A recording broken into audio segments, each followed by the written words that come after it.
Good morning दोस्तों, स्वागत है आप सभी का धर्मा एजुकेशन में। आज हम लोग देखेंगे बंगाल के गवर्नर एवं बंगाल के गवर्नर जनरल। चलिए स्टार्ट करते हैं। देखिए, पहले हम लोग देखेंगे बंगाल के गवर्नर।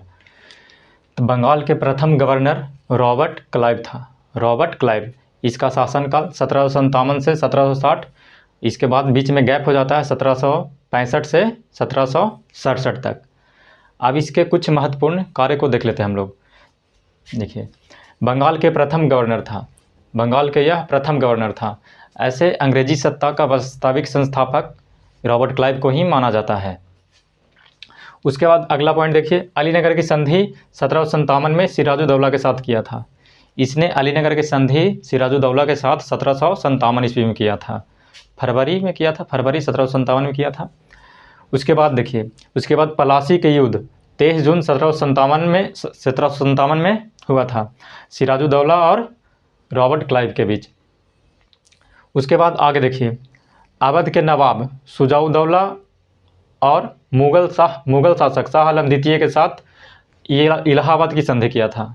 इलाहाबाद के संधि 1765 में किया था। दो संधि किया था, एक संधि शुजाउद्दौला के साथ और एक संधि शाह आलम द्वितीय के साथ किया था रॉबर्ट क्लाइव 1765 में। बंगाल में द्वैत शासन प्रणाली लागू किया। बंगाल में द्वैत शासन प्रणाली 1765 में, जिसके तहत राजस्व वसूलने, सैनिक मामला और विदेशी मामला कंपनी के अधीन था, जबकि शासन चलाने का जिम्मेदारी नवाब के हाथ में था। द्वैत शासन में क्या हुआ था? सैन्य मामला, विदेशी मामला और राजस्व वसूलने की जिम्मेदारी कंपनी को था और शासन चलाने का जिम्मेदारी नवाब के हाथ में था। आगे देखिए, इसने 2 उप दीवान नियुक्त किया था। रॉबर्ट क्लाइव ने 2 उप दीवान नियुक्त किया था। बिहार के लिए राजा सिताब राय और बंगाल के लिए मोहम्मद रजा खान को नियुक्त किया था। इसी के समय श्वेत विद्रोह हुआ था 1766 में। 1766 में श्वेत विद्रोह हुआ था। उसके बाद आगे देखिए, कर्मचारियों द्वारा उपहार लेने पर प्रतिबंध लगा दिया था। कर्मचारियों द्वारा उपहार लेने पर प्रतिबंध लगा दिया था। उसके बाद आगे, ब्रिटेन में जाकर यह आत्महत्या कर लेता है। ब्रिटेन में जाने के बाद यह क्या कर लेता है? आत्महत्या कर लेता है। उसके बाद अगला गवर्नर बेंसी टॉट से पहले हॉलवेल था। कौन था? हॉलवेल इस 1760 में बनता है, लगभग 1 वर्ष का कार्यकाल रहता है। हॉलवेल के बाद वेंसी टॉट 1760 से 1765 तक रहता है।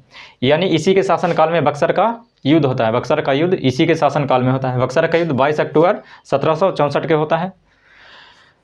बक्सर के युद्ध में त्रिगुट सेना में मीर कासिम, बंगाल के नवाब मीर कासिम, अवध के नवाब शुजाउद्दौला और दिल्ली के शासक शाह आलम द्वितीय त्रिगुट सेना के साथ बक्सर का युद्ध होता है, जिसमें तीनों सेना मतलब तीनों जो शासक थे बुरी तरह पराजित हो जाते हैं और यहाँ से अंग्रेजी सत्ता का स्थापना शुरू हो जाता है। वास्तविक रूप से स्थापना हो जाता है अंग्रेजी सत्ता का। यहाँ देखिए, इधर ये अंग्रेज की तरफ से हेक्टर मुनरो था। अंग्रेज की तरफ से हेक्टर मुनरो का नेतृत्व था और ये त्रिगुट सेना से ये तीनों का सेना सम्मिलित रूप से था। फिर आगे देखिए, आगे हेनरी बेरेलस्ट, इसका शासनकाल 1767 से 1769 तक। इसके कार्यकाल में कुछ महत्वपूर्ण काम व्यवस्था नहीं होता है और ना ही युद्ध वगैरह होता है। उसके बाद आगे देखिए, आगे है कार्टियर 1769 से 1772 तक कार्टियर रहता है। इसी के शासनकाल में बंगाल में भयंकर अकाल पड़ता है। 1770 के आसपास भयंकर अकाल पड़ता है बंगाल में। उसके बाद कार्टियर के बाद वारेन हेस्टिंग आ जाता है। वारेन हेस्टिंग गवर्नर पद पर नियुक्त होता है। वारेन हेस्टिंग गवर्नर के पद पे 1772 से 73 तक रहता है। उसके बाद बंगाल के गवर्नर जनरल बना दिया जाता है जब 1773 के रेगुलेटिंग एक्ट आता है तब। फिर इसको हम लोग आगे देखते हैं, वारेन हेस्टिंग को डिटेल से देखिए वारेन हेस्टिंग, इसका कार्यकाल 1772 से 1785 तक, काफ़ी लंबा कार्यकाल रहा है इसका। अब इसका महत्वपूर्ण पॉइंट देखिए, इसके शासनकाल में क्या क्या हुआ और क्या क्या किया इसने। बंगाल में द्वैत शासन प्रणाली को समाप्त किया। जो बंगाल में द्वैत शासन प्रणाली रॉबर्ट क्लाइव के द्वारा चालू किया गया था उसको समाप्त कर दिया। ये वाला द्वैत शासन, इसको क्या किया, समाप्त कर दिया। उसके बाद आगे देखिए, इसने राजस्व बोर्ड की स्थापना किया। इसने राजस्व बोर्ड की स्थापना किया 1772 में। 1773 में रेगुलेटिंग एक्ट आता है। 1773 में रेगुलेटिंग एक्ट आने के बाद यह बंगाल के गवर्नर से बंगाल के गवर्नर जनरल बच जाता है, यानी इसका पद क्या होता है, बड़ा हो जाता है और कार्य क्षेत्र भी इसका बढ़ जाता है। देखिए, बंगाल के अंतिम गवर्नर तथा बंगाल के प्रथम गवर्नर जनरल बनता है। रेगुलेटिंग एक्ट 1773 आता है तब। उसके बाद आगे देखिए, आगे 1774 में उच्च न्यायालय की स्थापना होता है। 1773 के रेगुलेटिंग एक्ट के तहत बंगाल में एक उच्च न्यायालय का स्थापना होता है। उसके बाद आगे देखिए, 1775 में नंद कुमार को झूठा आरोप में फांसी की सजा दिवा देता है वारेन हेस्टिंग। नंद कुमार को झूठा आरोप में फांसी की सजा दिवा देता है और उस टाइम जज रहता है कौन, Elijah Impey, sir Elijah Impey, यानी जो प्रथम जज था सुप्रीम कोर्ट का, सर एलिजा इम्पे था।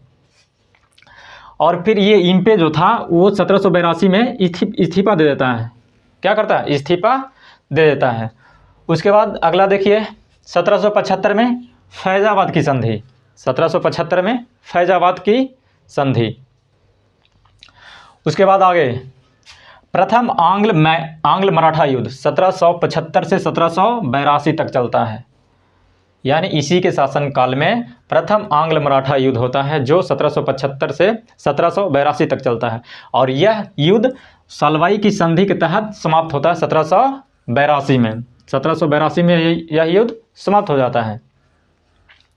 उसके बाद देखिए, द्वितीय आंग्ल मैसूर युद्ध 1780 से 84 तक चलता है और यह युद्ध मंगलौर की संधि के तहत समाप्त होता है। उसके बाद आगे 1781 में मुस्लिम शिक्षा के विकास के लिए कलकत्ता में एक मदरसा की स्थापना करवाता है। कलकत्ता में मुस्लिम शिक्षा के लिए एक मदरसा की स्थापना करवाता है वारेन हेस्टिंग। उसके बाद 1782 में जोनानाथ डंकन के द्वारा बनारस में एक संस्कृत विश्वविद्यालय की स्थापना किया जाता है। उसके बाद 1784 में सर विलियम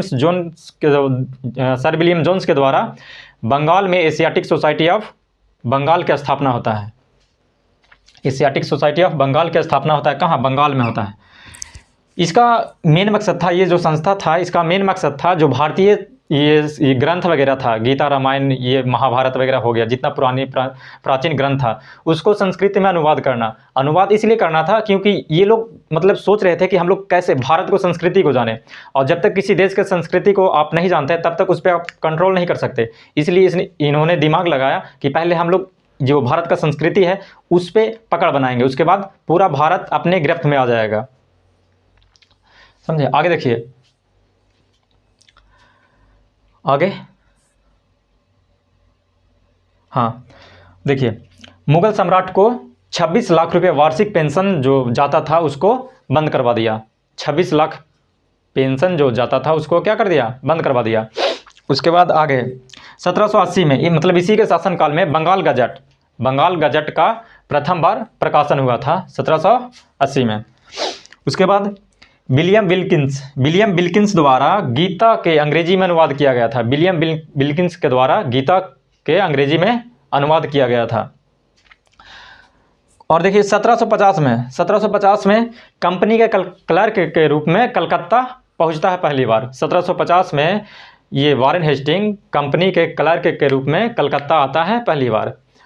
उसके बाद आगे देखिए, 2 उप दीवान मोहम्मद रजा खान और सिताब राय को नियुक्त किया था रॉबर्ट क्लाइव, उसको पद से हटा दिया, यानी उप दीवान के पद से हटा दिया था। नियुक्त कौन किया था, रॉबर्ट क्लाइव किया था।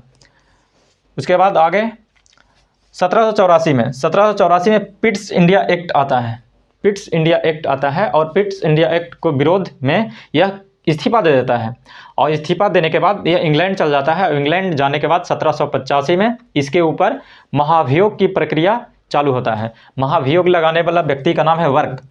वर्क नाम के व्यक्ति था, वही महाभियोग का आरोप लगाया था, परंतु 1795 में यह आरोप से मुक्त हो जाता है। और आगे देखिए, आगे कुछ, हाँ एक बात और देखिए, राजकीय कोषागार को मुर्शिदाबाद से कलकत्ता लाया था। राजकीय कोषागार था मुर्शिदाबाद से कहाँ लाया था? मुर्शिदाबाद से कहाँ? कोलकाता लेकर आया था। फिर इसे न्यायिक सेवा का जनक माना जाता है। इसको न्यायिक सेवा का जनक माना जाता है। क्यों? क्योंकि इसी के शासनकाल में सुप्रीम कोर्ट का गठन हुआ था। और फिर आगे देखिए, प्रत्येक जिला में फौजदारी और दीवानी अदालतों की स्थापना करता है। ठीक है, यानी न्याय क्षेत्र में ये काम करता है, इसीलिए इसको न्यायिक सेवा का जनक माना जाता है।